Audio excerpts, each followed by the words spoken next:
Okay, so welcome to Meet the Member, BookMachine's Meet the Member, a series in which we get to know our members a little bit better. Today I have Colin Steven. Colin, could you tell me a little bit about yourself, please? Hi, yeah, thanks for inviting me to take part. So I'm running Velocity Press. So Velocity Press is a non-fiction publisher, independent, who publish books on electronic music and club culture. So I've been doing that for about a year, but I've got quite a kind of varied background in kind of dance music and publishing. I've set up a drum and bass magazine called Knowledge about 25 years ago. So that kind of, I was a writer before then, but then I kind of set that up and that started off as a bit of a fanzine, and then that kind of turned into kind of a really quite big internationally distributed magazine. And around about 2004, I kind of got into doing books. I published a book called All Crews, another book on drum and bass. Because of the success of the magazine, the writer who self-published it, he got in touch with me, and that's when I kind of, my first foray into book publishing. So kind of things have kind of, I stopped doing the magazine for a few years, but then kind of recently, like I say, just over a year ago, I wanted to get back into being self-employed. So many good contacts in the book publishing industry, and yeah, like I say, decided to start Velocity Press. I'm getting the sense from what you're saying that this is very much a blend of your passion. So you've got the publishing, the writing background, and then your interest, and you're able to put it all together in what that's the thing. It's been interesting. All Crews, like I say, and I published in 2004, and I was probably doing about 40,000 copies of the magazine every issue, and I got carried away with economies of scale, and I got like 8,000 copies of All Crews done, which I've actually got 300 copies left in my, like I said, so I'm finally kind of getting there. But that's the thing, it's been really interesting because obviously I've kept selling it, and I know people are still interested in physical, they're interested in electronic music, non-fiction. So that was kind of partly the inspiration behind Velocity Press. I knew people, were still buying books and wanted, to read these type of books. It's a real niche as well. I'm sure you've got super fans who are like, they will buy anything that is of that genre because it's their thing. That's the thing as well. I mean, I noticed, I love music non-fiction. I've got a rock background. I mean, I was into kind of indie stuff way before I was into dance music, and I love reading rock non-fiction.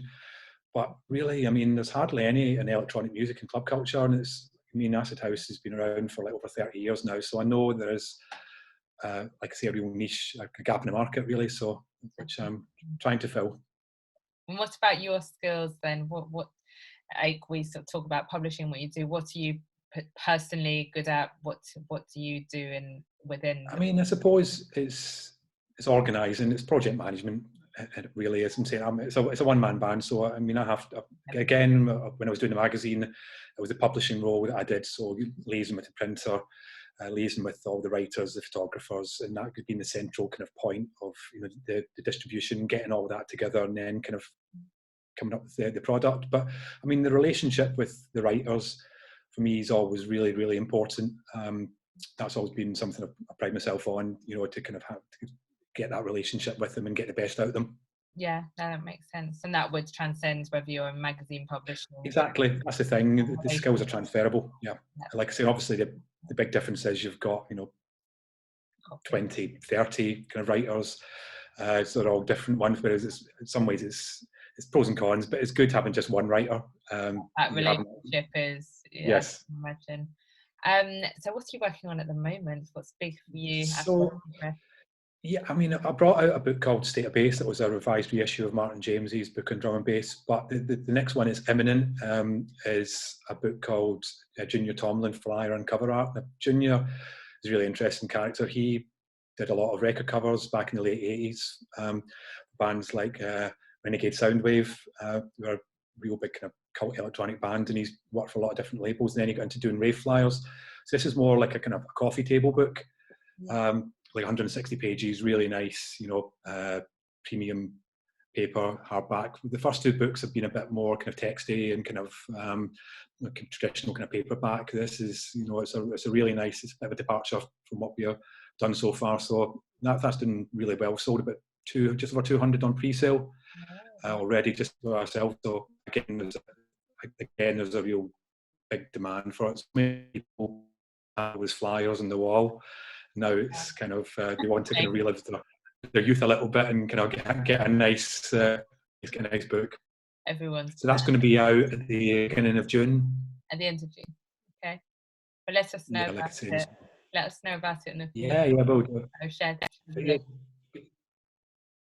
I'd love to know why you joined BookMachine, who you're hoping to meet, what you'd like to know, and what drew you to the community.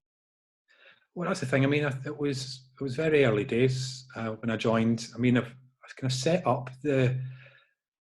I decided to actually do it and take the plunge about a year ago. That was late April, and I think I joined in the early June. And it was, again, I know I've got a lot of good contacts in the dance music world, but not so much in the book publishing world. I kind of got a few kind of contacts from my time when I was doing All Crews, but it's the community side of things that kind of drew me and wanted me be a part of. And I've been along to quite a few of the unplugged sessions, which has been great, networking and meeting people. And that's what I was looking to get out of and have out of it. Now we're all online. Yeah. But it's great to make that transition, to doing it digitally, and it's still the same. Like I say, people are still so friendly and kind of want to help each other. It's great as well because we've been able to reach so many people who wouldn't have been able to attend events. Obviously, the choice, we would rather not be in this situation. But given that we are in this situation, we feel that we've been able to reach further with the event. And it's probably something you will continue now. Like I said, you're probably going to do both, isn't it? Whereas, you'll keep that going. So definitely, it's brilliant. So, I mean, obviously, everything's very, very London, isn't it? And not everybody can get to London, so it's nice to have this for, national and international. We've been, for such a long time, we've been trying to not be that, what you've just described, being so London. So this has really given us an opportunity to be able to reach people all over. So it's amazing.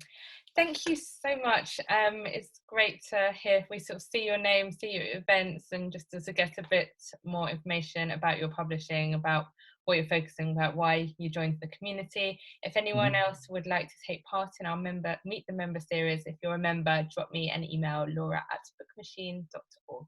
Thank you so much.